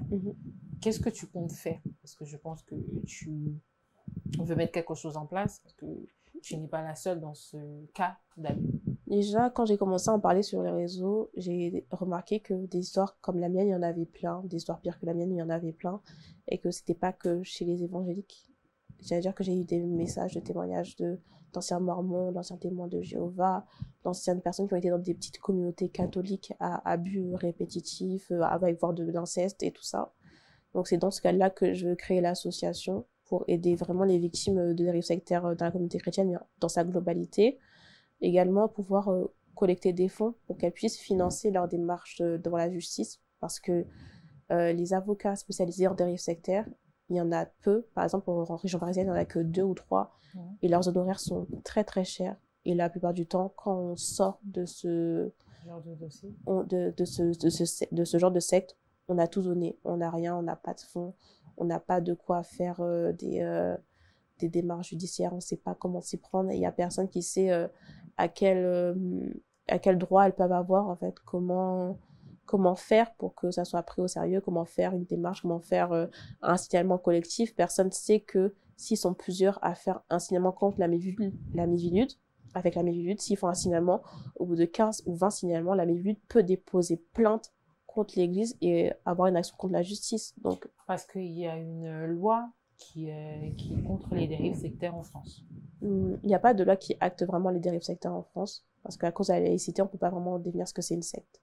Okay. Et la liberté de croire, si on définit ce que c'est une secte, on peut heurter certaines religions, certaines croyances. Donc malheureusement, à cause de ça, on ne peut pas vraiment. Mais quand plusieurs personnes font un signalement à la Miviludes, quand plusieurs personnes décident de faire un signalement sur une église précise. Okay. Sur une église précise, la Miviludes peut déposer une plainte. Contre cette église à la base de ces signalements et à la base des preuves qui sont et peuvent mener une action en justice. Et beaucoup de personnes ne savent pas, disent non mais faire des signalements à la Miviludes, ça sert à rien et tout ça, mais ça sert. Et du coup, c'est le message que toi, tu as envie de porter à la jeunesse d'aujourd'hui. C'est ça. Ça veut dire que si vous n'avez pas le courage de porter plainte, de faire des actions juridiques, ça se comprend. Ça se comprend totalement parce que ça fait peur de se rendre devant un tribunal et tout ça. Tout le monde n'a pas la force mentale de faire ça. Mais vous pouvez toujours faire un signalement parce que le signalement auprès de la Miviludes, il sera pris au sérieux. Et dans tous les cas, il y a un suivi derrière. On peut vous rediriger. Il y a l'association Le Gempi, par exemple, qui propose des formations juridiques, psychologiques sur les dérives sectaires, comment les déceler et tout ça, comment sensibiliser. Et même moi, j'ai démarré cette formation-là pour pouvoir créer au mieux mon association, pour pouvoir diriger au mieux ma page Instagram. Quand je vais l'ouvrir, je prépare déjà les publications pour pas laisser les gens sans information. En fait, je fais un peu la page que j'aurais aimé voir quand je suis sortie de là, en fait. Du coup, tu nous expliques ce que tu es en train de prévoir maintenant. Est-ce que dans cette association, tu prévois des psychologues? Est-ce que tu prévois un autre suivi autre que simplement le fait d'écouter les gens? Parce qu'il faudrait quand même qu'il y ait un psychologue qui suive ces personnes. Oui, un accompagnement psychologique avec l'aide d'autres associations également. Un accompagnement psychologique, juridique. Et pour des personnes qui le souhaitent, parce que moi actuellement je ne me considère pas comme religieuse, je me considère plus comme athée, mais de me leur montrer ce que c'est un lieu sain où elles peuvent être elles-mêmes, des lieux vraiment sains d'esprit, comme des églises qui appartiennent à la CNEF, qui sont reconnues par l'État, des églises où il n'y a pas ce genre de dérive et que s'il y a quelque chose derrière, il y a automatiquement des actions en justice et qu'il y a vraiment quelque chose qui est mené pour lutter contre ça, vu que la CNEF est un organisme qui collabore avec Stop Abus. Donc il y a des choses qui sont mises en place, il y a des lieux qui sont simples parce que je vois des personnes, quand je vois, j'ai vu les lives de Marie par exemple, et il y a des personnes qui ont dit mais maintenant on fait quoi, on va où, vous faites que critiquer, mais maintenant on va où? Il y a des lieux qui sont régulés par l'État, il y a des lieux qui ne sont pas sectaires et qui risquent que gros si jamais ils se donnent à ce genre de pratiques. Il y a des lieux vraiment safe et ces personnes ne le savent pas en fait. Il y a tellement d'alternatives, il y a tellement de solutions, il y a beaucoup de problèmes mais il y a aussi des solutions et les gens ne voient que les problèmes et pas la solution, ils voient que l'aspect on critique, on dénonce et on propose rien. Si on propose et il y a des solutions, il y a toujours de l'espoir en fait.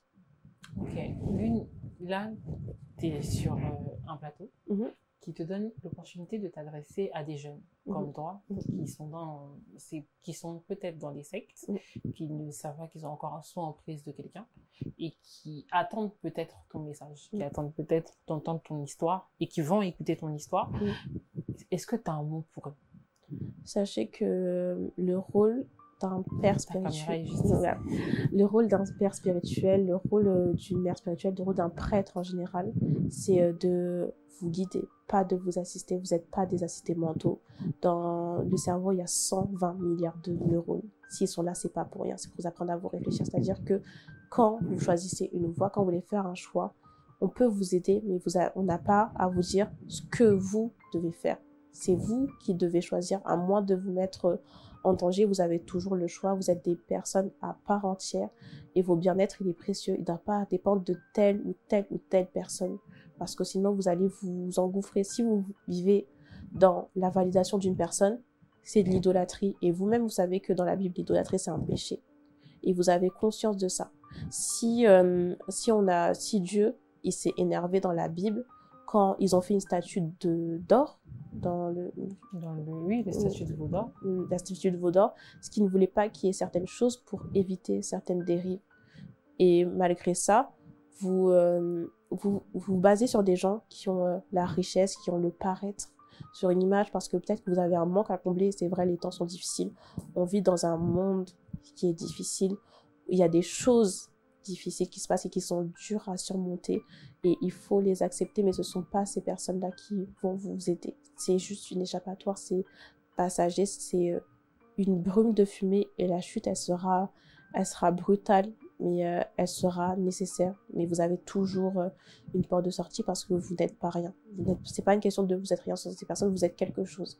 Si vous étiez rien sans ces personnes ne se seraient pas servies de vous. Voilà. Merci beaucoup, Lune. J'étais ravie de te rencontrer et surtout ravie d'entendre ton histoire. Et j'espère que vous qui nous avez suivis, vous l'avez compris. Lorsque nous allons dans des lieux, nous allons à l'église, c'est pour rechercher la voie. Parce que Dieu est le chemin, la vérité et la vie. Et nous espérons trouver de l'amour, de la compassion, mais aussi trouver notre chemin vers le Seigneur, et non pas en étant la proie des différentes personnes mal intentionnées. Moi, ce que je peux te dire à toi, c'est que je prie que tu trouves ta voie et que tu rencontres le Seigneur véritablement, et que tu puisses trouver le lieu où tu vas te sentir à l'aise et en toute commodité. Moi, je vous dis à très bientôt. Comme vous le savez, en toute confidence, de Selon la Vérité, c'est aussi un lieu pour vous. Votre histoire nous intéresse. Votre histoire est une leçon pour quelqu'un. Votre histoire est un message pour le monde entier, est un témoignage.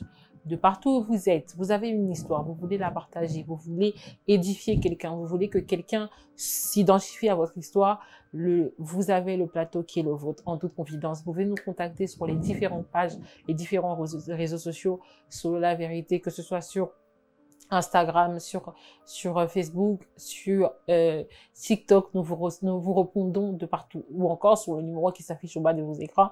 Vous avez entendu l'histoire de Lune, et nous attendons vos différentes réactions et aussi vos appréciations. Moi, c'est Jaïssa Bouilunga, et je vous dis à bientôt.